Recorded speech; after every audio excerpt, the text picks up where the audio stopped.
Muy buenos días. Este es el video número 201 y estamos con una temática nueva con respecto a todos los videos y ampliando lo que es aquí el concepto del amor para poder entenderlo en toda su dimensión y también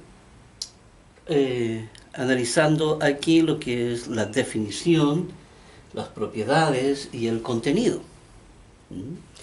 Ya este es un nuevo ciclo de video, no es aquí está el plan completo, aquí está el programa completo, ya lo dijimos en el video 200, ahí el libro, que es una introducción a los temas, el plan de Dios, que es la parte más importante de todo esto, porque ahí está todo, completo el plan de Dios para la humanidad. Y está también aquí las leyes de santidad, entonces, que se recogieron en el Antiguo Testamento, y también todas las leyes que quedaron ahí en el Nuevo Testamento, que son las leyes para poder completar toda la información de todo lo que se escribió. Entonces, ese es un aspecto que yo quería aquí mencionar, y también lo que yo quería mencionar es que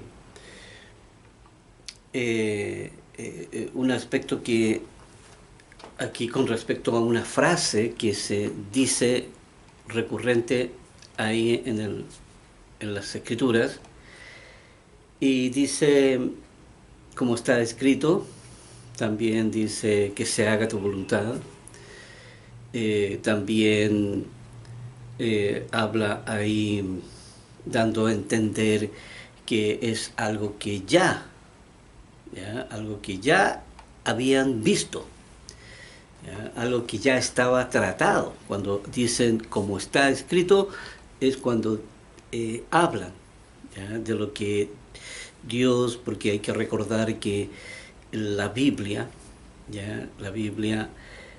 es un libro inspirado por Dios, como las mismas escrituras lo afirman, pero lo que yo le puedo agregar a todo eso es que la Biblia son los apuntes de Dios.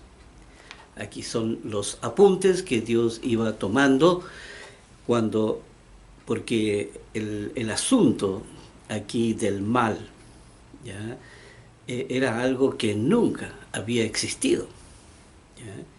Era algo que ellos nunca habían experimentado, ellos nunca lo habían visto en acción, pero era algo que ellos tenían que verlo primero. Aquí tenían un laboratorio de prueba, y este laboratorio, entonces, este laboratorio de prueba, ¿cierto?, iba aquí mirando, porque primera vez que se juntaban aquí la ley de la distorsión con la ley básica, ya que eran las leyes de la familia, y todo lo que iba a suceder con eso. Y eso tenían que observarlo en un laboratorio de prueba. Aquí había una tierra virtual ahí en la cual iban mirando durante todo el tiempo que la tierra existiría, iban mirando lo que ahí estaba aconteciendo. Y lo que estaba aconteciendo es lo que ha acontecido desde el día 1, ahí, desde Adán y Eva, hasta el final de los tiempos, hasta la segunda venida de Jesucristo. Así que ellos pudieron ver todo lo que pasaba ahí en esta tierra virtual. Y entonces Dios iba tomando los apuntes. Y cuando se usa la palabra como está escrito tal como Dios lo vio, ¿Qué fue lo que pasó en esa tierra virtual al ver unidos, ¿cierto?, la ley de la distorsión, que es la ley del mal, con las leyes de la familia, ¿ya?, que era representativo del árbol del bien y del mal que está en el huerto del Edén, ¿ya? Y que son justamente los frutos de los cuales Eva toma de ese fruto y le da a Adán. Entonces, al tomar de esos frutos, ¿cierto?, la distorsión entra en ellos, el mal entra en ellos. Entonces el ser humano empieza a heredarse esta condición natural, y ya lo hemos visto, ¿cierto?, a través de los estudios, pero Dios mira lo que hay ahí. Y entonces, cuando la Biblia menciona, diciendo como está escrito, está mencionando los apuntes que Dios escribía cuando estaban mirando lo que estaba aconteciendo. Y lo que acontece, Dios lo aprueba, ¿ya? Dios le pone su firma finalmente, y Él lo dice en la Biblia: yo soy. ¿Ya? Aquí esa es su firma, donde Él dice continuamente, desde el Génesis hasta el Apocalipsis, Él habla y dice: yo soy. ¿Ya? Lo dice nuestro Señor Jesús ahí continuamente, y eso es porque Él está aprobando que todo eso acontezca, aunque Él no interviene, sino que Él aprueba, simplemente porque hay un plan aquí. Por eso es importante conocer el plan de Dios. Es importante para poder entenderlo, porque para ver cuál era el objetivo que Dios perseguía en todo esto. ¿Cuáles eran los objetivos? Y de esa manera, entonces, darle forma, darle aquí, por eso cuando Él dice, escrito está, entonces ya sabemos, aquí yo soy, ¿verdad? Es eso. Y cuando dice, hágase tu voluntad, cuando uno, ¿cierto?, aquí como persona, se dirige hacia Dios y dice: Señor, hágase tu voluntad, aquí hágase la voluntad tal como tú la aprobaste. ¿Ya? Hágase la voluntad tal como tú la aprobaste cuando estaba observando aquí lo que estaba sucediendo en esa tierra virtual, y que se haga como tú lo planificaste, porque todos los intereses tenían que converger hacia su proyecto, hacia su proyecto. O sea, esa era la parte más importante. Acuérdense, leímos ahí en Hebreos 2, ya del 10, ¿cierto?, como al 18, leímos ahí la motivación que Dios tenía, ¿ya?, y cómo era necesario, ¿ya?, cómo era necesario que nuestro Señor Jesús también, ¿ya?, participara de lo mismo, ¿ya?, participara también de la carne, aquí hablando de nacer como un ser humano. Por eso aquí también hay que mencionar,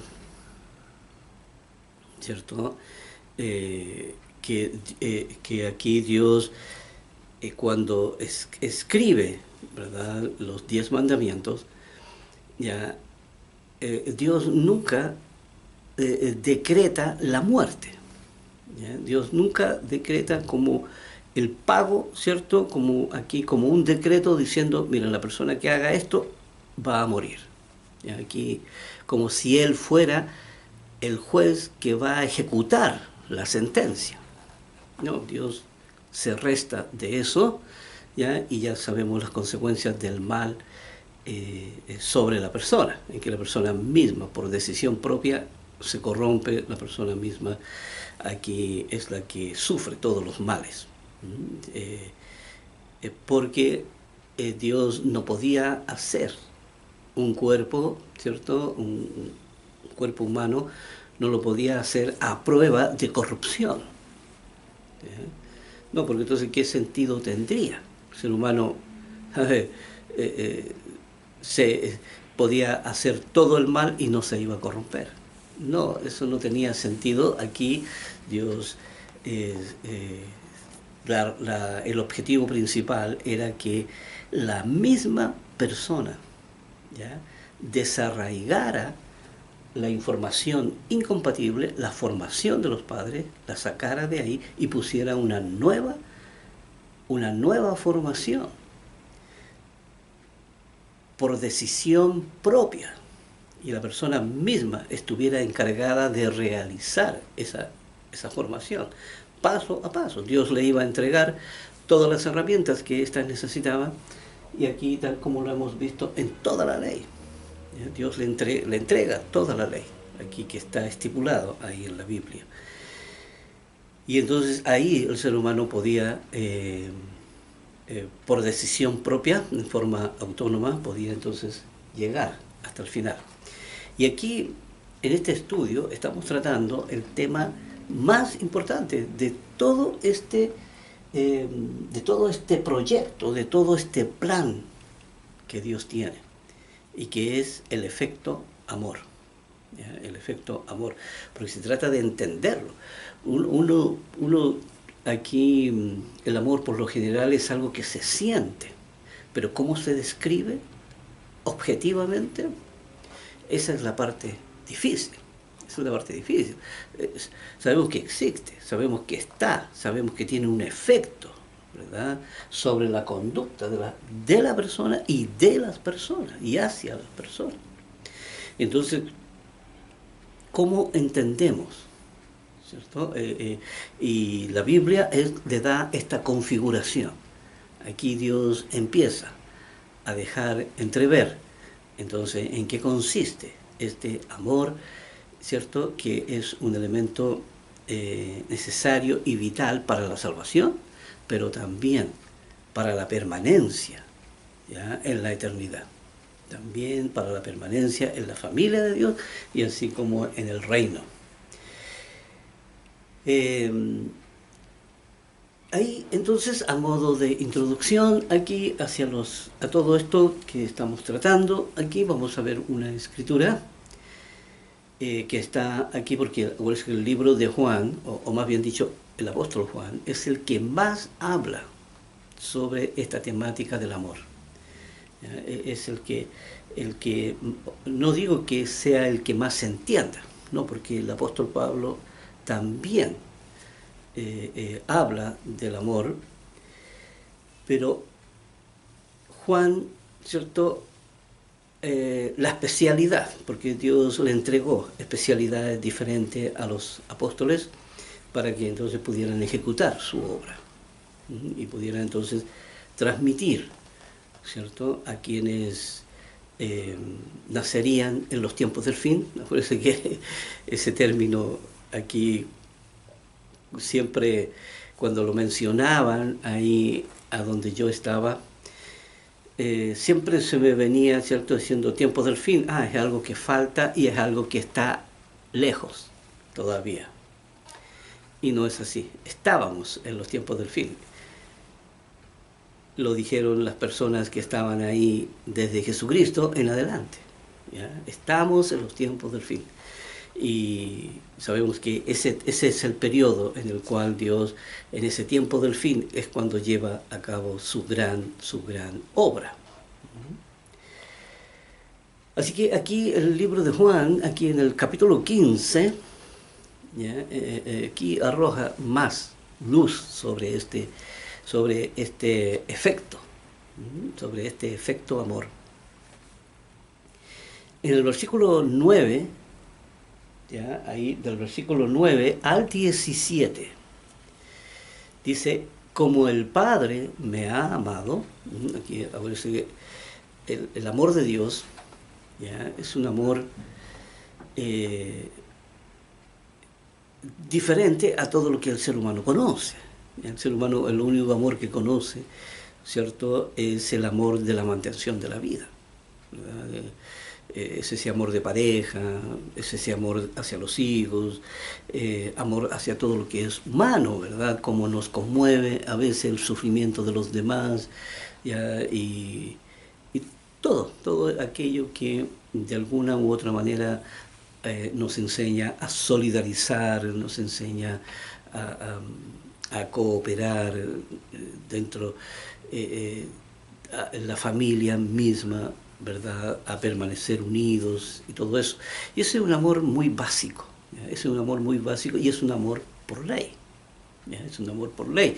El ser humano no es que sea un creador de amor, ¿ya? El ser humano como que, porque es manejado por los instintos, ¿ya? Y es para la mantención, es para mantener vivo al ser humano solamente, ¿ya?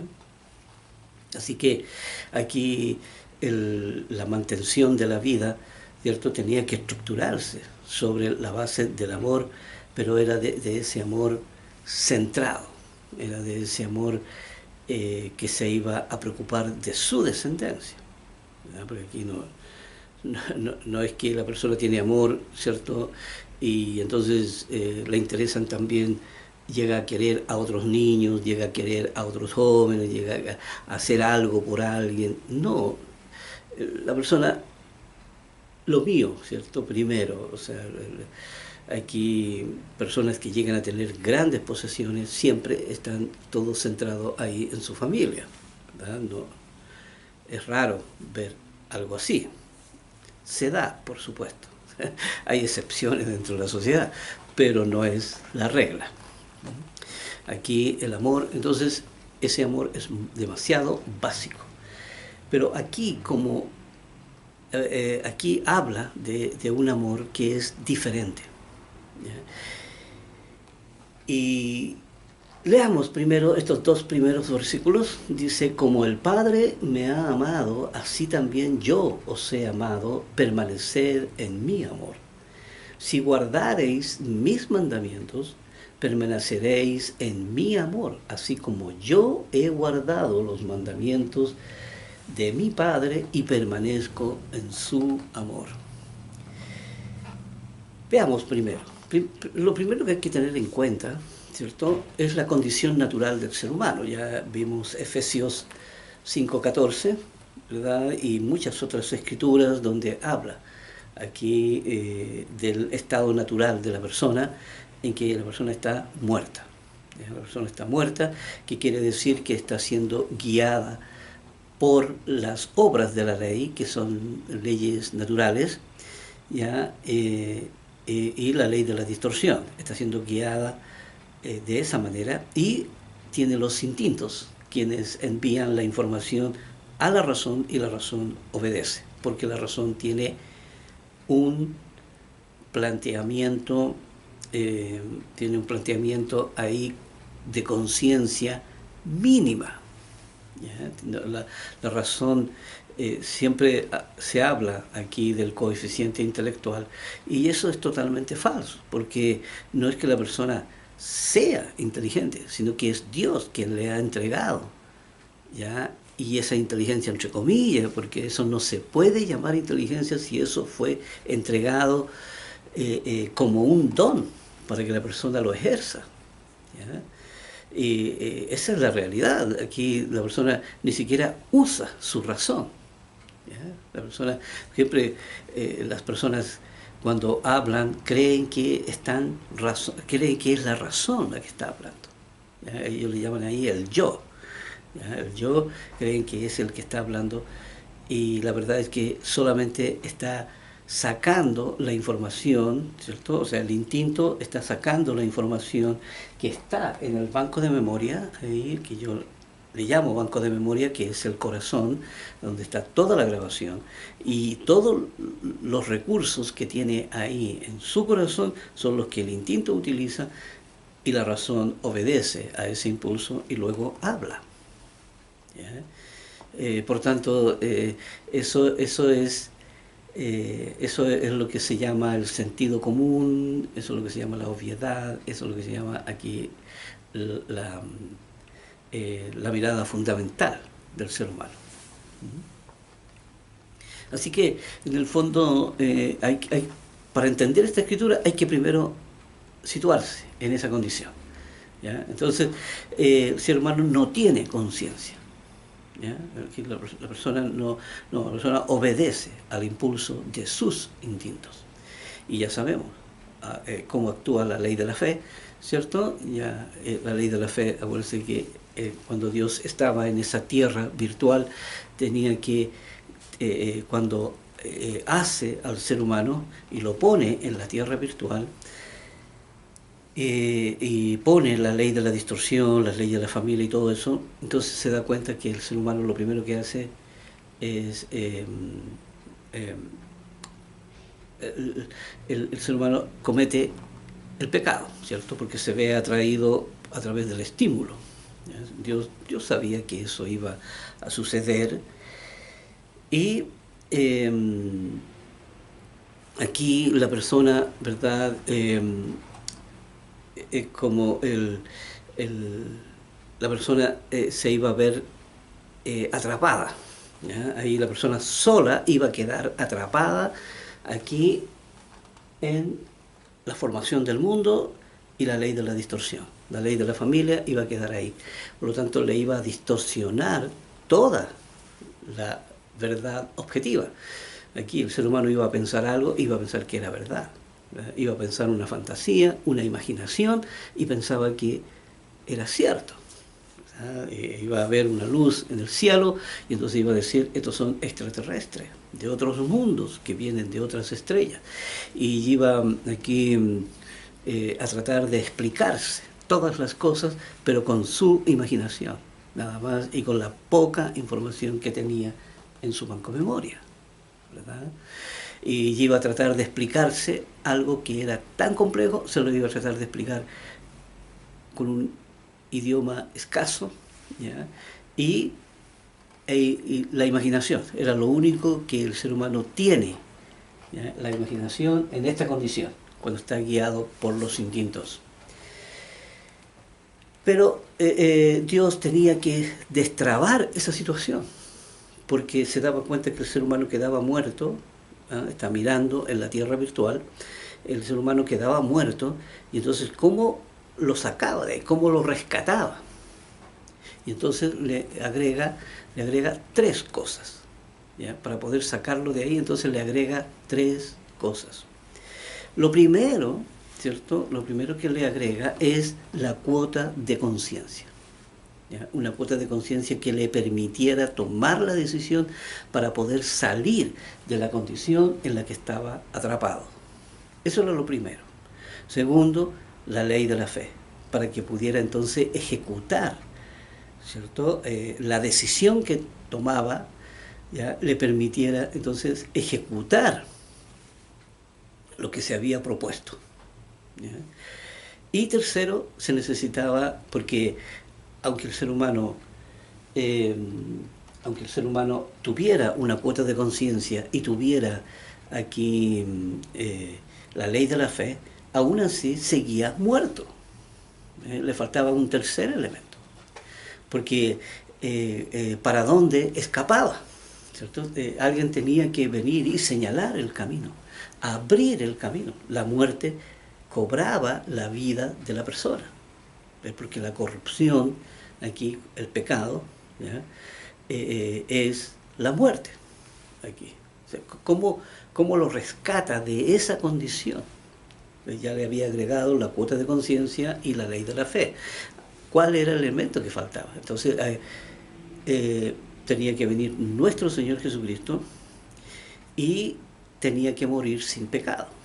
Porque si Jesucristo hubiera pecado, entonces todo hubiera resultado un fracaso, porque Jesucristo se hubiera muerto, ¿verdad? Entonces tenía que venir y tenía que estar sin pecado, y entonces la muerte finalmente tenía que soltarlo. Finalmente, si él muere sin pecado, entonces no puede permanecer muerto, tiene que aquí resucitar. Y eso fue lo que pasó. Él resucitó de ahí porque él llevaba vida en su corazón. Él llevaba la vida en su corazón. No había muerte. No había un corazón como muere el ser humano, ve que muere en sus pecados, muere en sus delitos y pecados. Entonces, porque vivió toda la vida en pecado y con la ley de la distorsión, nunca la sacó de ahí el ser humano común y corriente. Pero en el caso de Jesucristo, Jesucristo necesitaba. Entonces, una vez que eso sucede, entonces se abre el camino. Por eso el ser humano aquí ahora tenía acceso al santuario, y esta situación le permite entonces al ser humano volver de la condición, todo esto lo ven en la tierra virtual, y vuelve de su condición, ¿cierto?, al camino de Dios a través de la ley de la fe y a través del sacrificio de Jesucristo. Entonces puede presentarse ante Dios y empezar a trabajar para alcanzar el proceso de la salvación. Todo eso hay que entenderlo, porque es básico entender esa situación para poder entender estas escrituras. ¿Ya?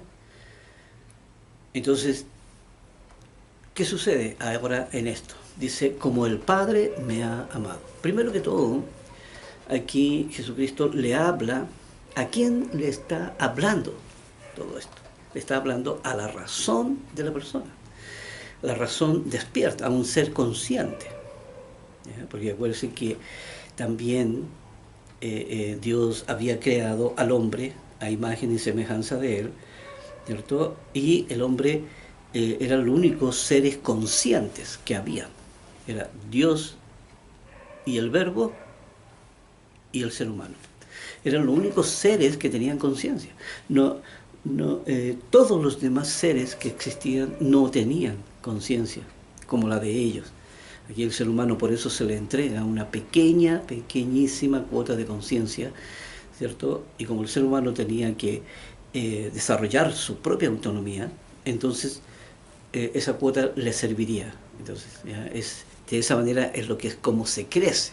Ya hemos visto lo que es la plenitud, ¿ya?, de Jesucristo, en que hizo crecer y multiplicó aquí su capacidad de conciencia. Y eso lo hizo a través de todas las herramientas que Dios les entregó. Así que ahí entonces, aquí dice, como el Padre me ha amado, así que se está hablando aquí personas que son conscientes, ¿ya? Dios le habla a personas que están involucradas en su camino y que están cumpliendo el propósito, ¿ya?, hacia la santidad. Por lo tanto, hay personas que están escuchando su mensaje con la razón, con la misma razón consciente de ellos. ¿Ya? Ellos también están con esa capacidad de conciencia, y también aquí quienes han salido de ese sistema y han usado su cuota de conciencia para poder entonces caminar hacia su reino. Y dice, como el Padre me ha amado, así también yo os he amado. Le habla aquí no le está hablando a cualquiera persona. Aquí no le está hablando de que ese amor, ¿cierto?, que hay entre ellos, se lo está dando a personas que se manejan según los instintos. No es así. O sea, Dios no le habla porque esas personas no tienen conciencia. Están en la condición distorsionada y no pueden por sí solas salir de esa condición.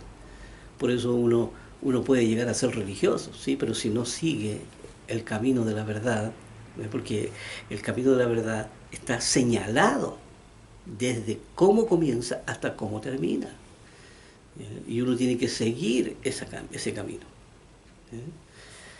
Y dice, permaneced en mi amor. Y aquí está esta parte más importante, que es el amor que se logra, a partir de esta situación de mirarse uno al otro. ¿Ya? Aquí ese amor por el que los motiva a ellos, ¿ya?, el haber creado todas las cosas, ¿cierto?, el haberla hecho con una actitud de amor, ¿cierto? Ese mismo amor es el que dice permanecer en mi amor. Y permanecer en mi amor, ¿qué significa? ¿Ve? Aquí dice, significa permanecer en la ley, porque la ley, el conjunto de toda la ley, es lo que lleva a la persona.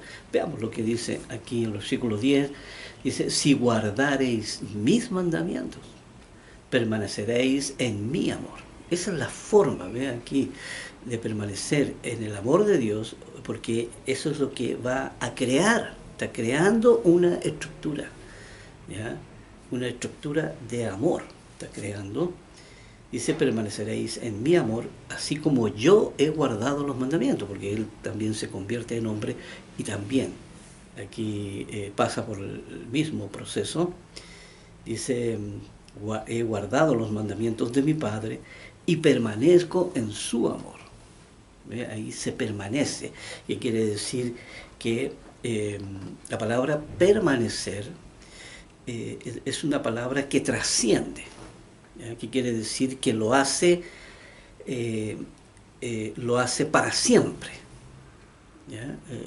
Es algo que se ejecutará a través de toda la eternidad. Aquí, eso es lo que significa la palabra permanecer en la Biblia. ¿Ya? Una palabra que trasciende. Y el elemento amor es el que es con el cual la persona debe de llegar al final de su carrera. Realmente todo eso, por eso cuando habla ahí, soltar las cargas, ¿cierto? Cuando dice ahí, venid a mí todos los que estáis cargados, aquí el corazón lleno de la distorsión, ¿ya? Y de las durezas del corazón. Está cargados ahí, ¿ve? Hay mucho conflicto interno, hay mucho nerviosismo, hay mucho miedo, hay mucha incertidumbre, hay mucha rabia, mucha impotencia, todo lo que el ser humano sufre, mucho enojo, mucha depresión, mucha tristeza, muchas lágrimas, mucha preocupación. Eso es el pan de todos los días, es el pan de todos los días del ser humano. Y dice, por eso aquí, si guardareis mis mandamientos, que hablando de guardareis la ley, entonces permaneceréis en mi amor. Aquí, entonces, porque uno se va liberando. Ya sabemos todas las herramientas que Dios nos ha dado. ¿Ya? Aquí, la reconciliación, sobre todo, que es una de las más importantes. Aquí yo hablo, pero sabemos que ya los temas están tratados, aquí ya son estudios más avanzados. Aquí vamos al versículo 11. Dice, estas cosas os he hablado para que mi gozo esté en vosotros y vuestro gozo sea cumplido. Aquí, tal como nuestro Señor, ¿cierto? Aquí se gozó de ver su obra completa, porque Él comenzó también, aquí desde muy niño conoció las Escrituras, trabajó en ellas también desde muy temprano, y al final Él ve su obra terminada. Él puede ver también a través de la tierra virtual y puede ver el final que todo esto va a tener y lo que se espera, ¿verdad? Hasta su reino, su plan completo. Y habla de este gozo, de este amor, de haber ejecutado todo el plan. Y dice, para que mi gozo esté en vosotros también. Y vuestro gozo sea cumplido, que finalmente se cumpla todo tal como Dios nos lo enseña. Tal como Dios enseña, también logremos llegar allá, tengamos ese gozo cumplido. Dice, este es mi mandamiento. Y aquí, este versículo 12 es muy importante, porque aquí lo que Dios está diciendo, miren, si ustedes quieren la respuesta, ¿cierto? ¿Por qué existen tantos problemas en este mundo? ¿Ya? ¿Por qué aquí, ¿por qué fue necesario poner tanta gente? A ver, de crear tanta gente alrededor. ¿Ya? Y entonces aquí está la respuesta.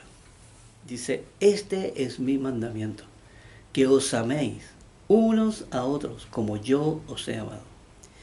¿Ve? El escenario de prueba está ahí para que yo pueda desarrollar. ¿Ve? Porque primero que todo, Dios nos enseña aquí pronto para escuchar, tardo para hablar, ¿cierto? Tardo para airarse. Así que uno no puede enojarse ni airarse con el escenario. Uno tiene que aplicar el protocolo valórico. Eso ya es básico también en el trabajo que estamos realizando. Y aquí dice, por eso los seres humanos están con ese propósito ahí, para el desarrollo de esto, ¿ve? Que os améis unos a otros, porque esa es la estructura que debemos formar en nuestro corazón. No es que el ser humano esté ahí para que yo lo ame. No, no. Es para estructurar dentro de mí, en mi corazón, aquí, estructurar una conducta de amor. Es para estructurar el amor dentro de mí. Ahí es donde se va formando la estructura. Y los escenarios son utilizados. Es utilizado, ¿cierto? Junto con todo lo demás, que es el mal, ¿cierto? Que es aquí no pagar a nadie mal por mal. No, porque en el fondo, entonces, me quedo como ser humano. O sea, si le pago con enojo, le pago con mal, le pago con ira, ¿cierto? Entonces quiere decir que yo me quedo como ser humano, no como saliendo del sistema, sino que permaneciendo en el sistema malo. Porque todo eso me hace mal. Si yo actúo así, va contra ahí mi corazón. No es compatible esa información. Por lo tanto, yo me corrompo. ¿Verdad? Pero por eso Dios dice que os améis unos a otros, como yo os he amado. Aquí cuando dice como yo os he amado, quiere decir que Él cumplió la misma labor y lo hizo de la misma manera. Por eso es muy importante estudiar la vida de Jesucristo y darse cuenta qué actitud Él tenía frente a todo eso. Pero hay que tener una visión globalizada de todo lo que es la ley para poder entender la vida de Jesucristo. Y aquí, vamos al versículo 13. Aquí dice, nadie tiene mayor amor que este, que uno ponga su vida por sus amigos. Y vosotros sois mis amigos si hacéis lo que yo os mando. Aquí dice, nadie tiene mayor amor que este, que uno ponga su vida por sus amigos. Cuando él, ¿cierto? Aquí estaban en esa tierra virtual y se dan cuenta que había que hacer un sacrificio y que nuestro Señor Jesús tenía que venir y sacrificar su vida, dice, nadie tiene mayor amor que este, ¿verdad? Porque nadie podía ejecutar esa labor más que Él. ¿Ya? Y Él no lo estaba haciendo a título personal, Él lo estaba haciendo para poder aquí para poder entonces ayudar al ser humano a rescatarlo de la condición en la que estaba. ¿Ya? Así que lo iba a hacer por toda la humanidad, aquí y la humanidad de todos los tiempos. Dice, entonces por eso dice que nadie tiene mayor amor que este. Y dice, vosotros sois mis amigos, ¿ve? Porque Dios puso ese amor con el cual hizo aquí, con el cual sacrificó su propia vida, ¿cierto? Con esa actitud de amor, de entrega, ¿cierto? Y dice, vosotros sois mis amigos siempre y cuando hacéis lo que yo os mando. Aquí vosotros sois mis amigos, pero siempre que estéis a este lado. ¿verdad? No pueden ser mis amigos si permanecen en el lado de la distorsión del mundo. Aquí hay una cláusula. Aquí no es algo incondicional, no es algo que Dios diga, no, mira, no importa, vive como quieras, yo igual te voy a perdonar. Y no es así. Eso no funciona así. Aquí en el versículo 15 dice, ya no os llamaré siervos. Dice, porque el siervo no sabe lo que hace su señor. Cuando uno tiene un trabajador nunca se entera de que todo lo que uno hace, ¿verdad? Pero os he llamado amigos, dice, porque todas las cosas que oí de mi Padre os las he dado a conocer. Tal como Dios nos entregó todo el entendimiento de la ley para poder entonces lograr la salvación. Dice, no me elegisteis vosotros a mí, sino que yo os elegí a vosotros aquí y os he puesto para que vayáis y llevéis fruto y vuestro fruto permanezca, para que todo lo que pidiereis al Padre en mi nombre, Él os lo dé. Y aquí algo interesante en el versículo 16, dice, no me elegisteis vosotros a mí.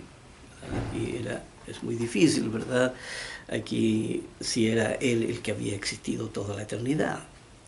Dice que yo os elegí a vosotros, y aquí dice, yo os elegí a vosotros. ¿A quiénes? ¿Quiénes eran los elegidos? Los elegidos, los que llegaban al final de la carrera. Ahí es cuando uno se convierte en un elegido. Y dice, y os he puesto para que vayáis y llevéis fruto. Ese era el gran propósito. El gran propósito es que la persona tenía que producir fruto. Dice, pero ¿en qué consistía el fruto? ¿Cuál era el objetivo que tenía el fruto? Era crear vida propia. Crear vida propia en el corazón de la persona. ¿Ya? La persona tenía que producir fruto. Y aquí hay que hacer una salvedad. Esta vida en el corazón. Porque esto tenía dos lecturas. ¿Ya? Lo primero eran con las primicias. ¿Ya? Las primicias, que eran personas que iban a nacer en la familia de Dios. ¿Ya? Personas que nacerían en la familia de Dios. Estas personas iban a producir frutos en forma autónoma, ¿cierto? Teniendo vida en sí mismo. ¿Ya? Iban a llevar aquí en el corazón vida en sí mismo, porque eran personas que habían sido engendrados y llevaban la identidad de Dios. Habían sido engendrados en el corazón de Dios. No eran personas que habían nacido por ley, como nacen todo ser humano. Son personas muy especiales, enviadas, traídas por nuestro Señor Jesús y enviadas a la tierra.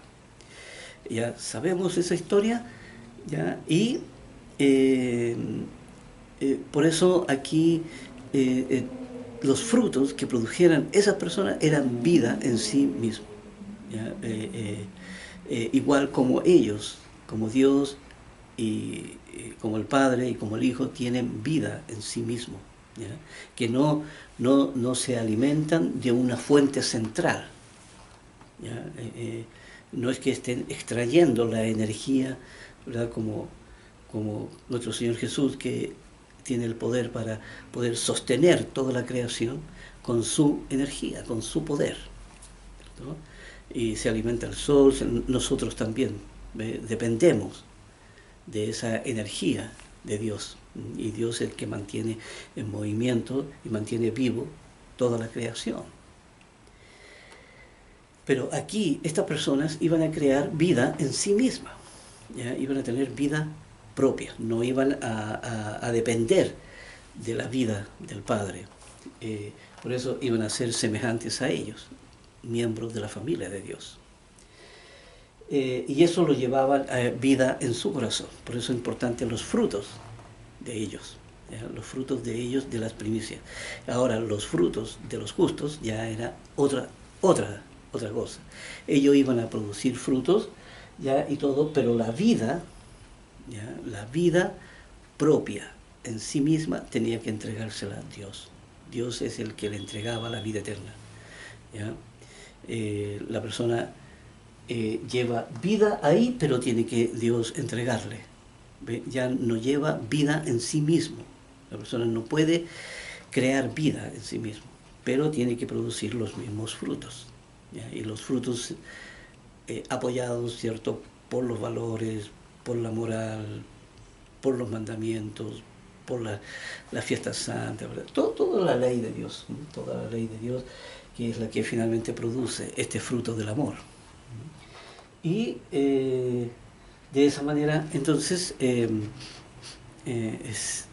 y hay que también mencionar una salvedad en esto, es que el fruto que producen los justos, que al final tienen que entregarle la vida eterna es algo, no es que Dios la entregue y después no la pueda quitar, ¿cierto? Que la persona pues queda inmortal. No, Dios puede, aquí Dios puede entregar la vida eterna y después la puede quitar.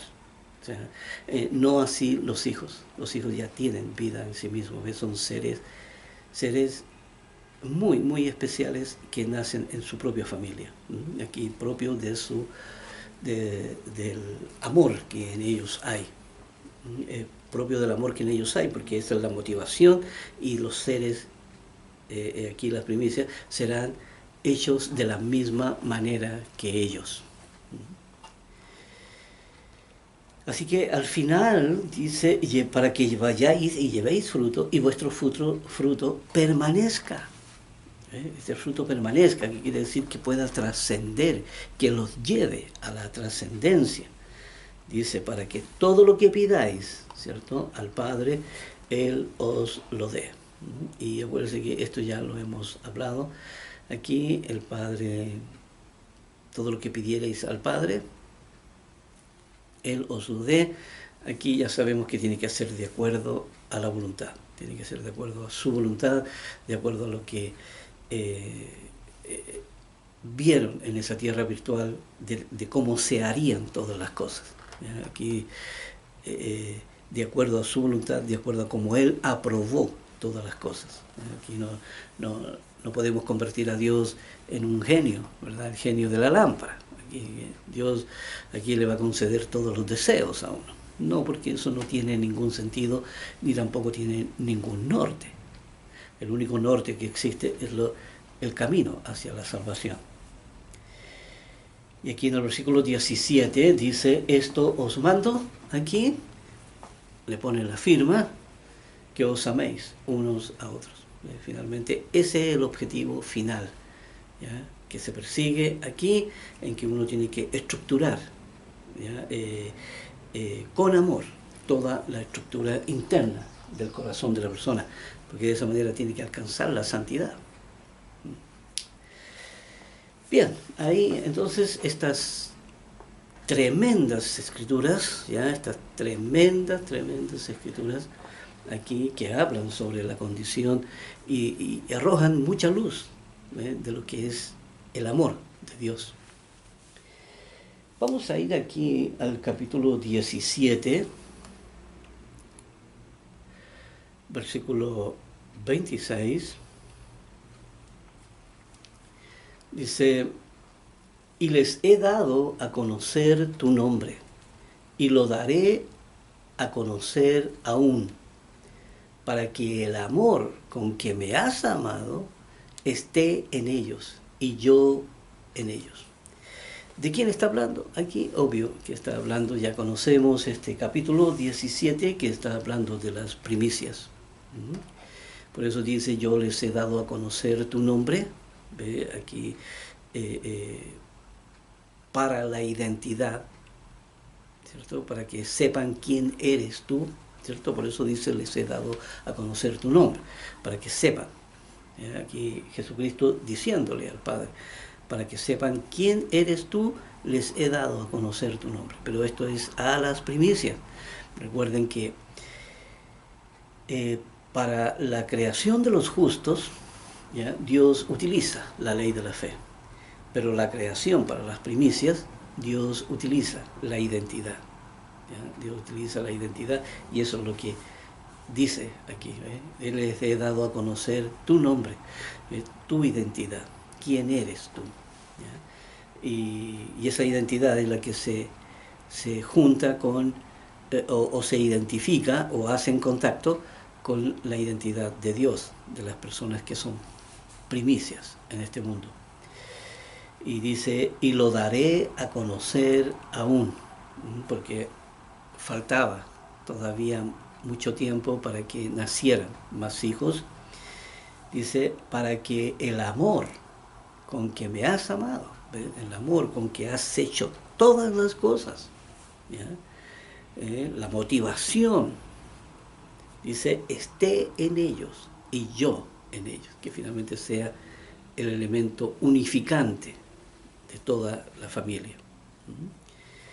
Aquí es el último versículo que toca ahí en el, en el capítulo 17, un versículo también muy importante para poder entender entonces todas estas escrituras. Pero miren, estas escrituras solamente se pueden entender cuando uno entiende toda la ley. Si uno no entiende la ley y la lee usted así a seca, entonces usted no entiende nada. Es muy difícil entender con la distorsión a cuesta. Vamos a ir al libro de Romanos. Aquí vamos a ir al libro de Romanos.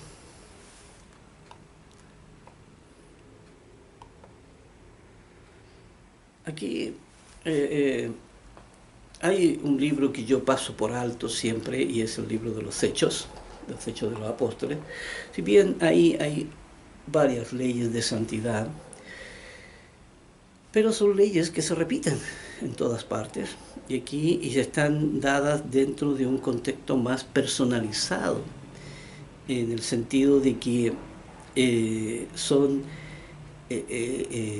viajes, relatos de los apóstoles, de lo que hacían, ¿verdad?, de lo que no hacían, de milagros y todas estas cosas, pero no encierran ahí en ninguna manera, encierran leyes que hablen sobre el fuero interno, ¿ya?, que expliquen, como lo hace en el libro de Romanos, aquí el apóstol Pablo, donde se dedica especialmente a esto. Lo demás son relatos, ¿cierto?, de que fue a esta parte, fue a la otra, viajó, ¿verdad?, de que aquí lo que pasaba con los hermanos, lo que pasaba, tal como hemos dicho, problemas, tanto problemas administrativos como los bien también que resultaban las iglesias, o los muchos frutos que producían y todo esto, ¿ya? Pero no hay, por eso es un libro que no lo menciono, ¿ya? Lo mencioné en un estudio, ahí cuando estudiamos la fiesta de Pentecostés, la fiesta de Pentecostés. Aquí, entonces, en el capítulo 5 de Romanos, capítulo 5, del 1 al 11, dice aquí, justificados pues por la fe, tenemos paz para con Dios por medio de nuestro Señor Jesucristo. Ya sabemos lo que es la palabra justificación aquí, pero lo vamos a repasar. Dice justificados por la fe. Y quiere decir que la vida, ¿cierto?, tiene sentido. ¿Ya? Aquí debería decir el sentido de la vida es por medio de la fe. El sentido de la vida, porque aquí la persona entonces se justifica de que viva de esa manera, viva según la ley, pero no se justifica el ser humano, ¿cierto?, cuando está en el mundo, con la ley de la distorsión y con la formación del mundo. No se justifica porque ese es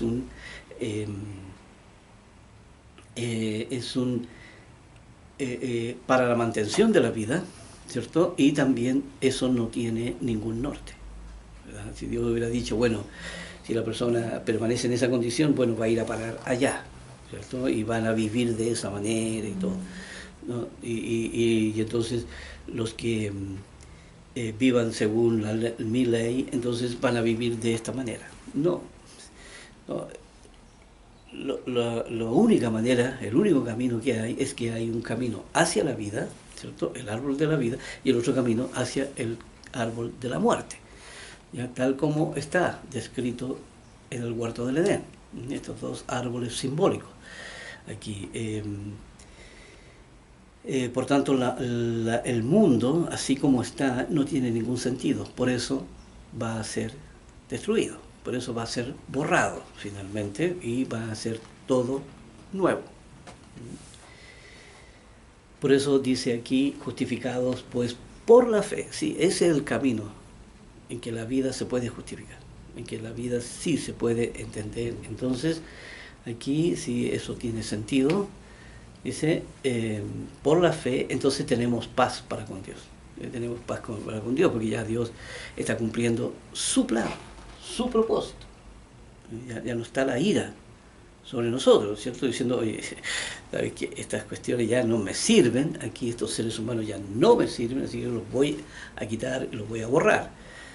No, ya, si hay gente trabajando, ¿cierto?, hacia su camino, entonces estamos en paz, como dice, para con Dios por medio de nuestro Señor Jesucristo, por medio de su mensaje, por medio de su mensaje. Eso es, dice el mensaje del Evangelio.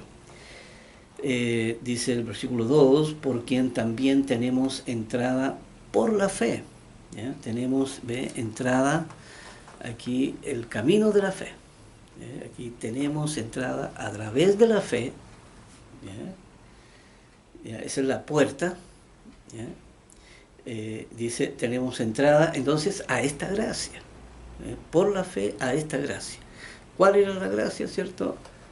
Todo el mensaje que lo llevaría entonces, porque se le estaba entregando en forma incondicional al ser humano. O sea, Dios no le pone condiciones para entregarle el camino, ¿cierto? El ser humano viene y lo recibe gratuitamente, ¿ya?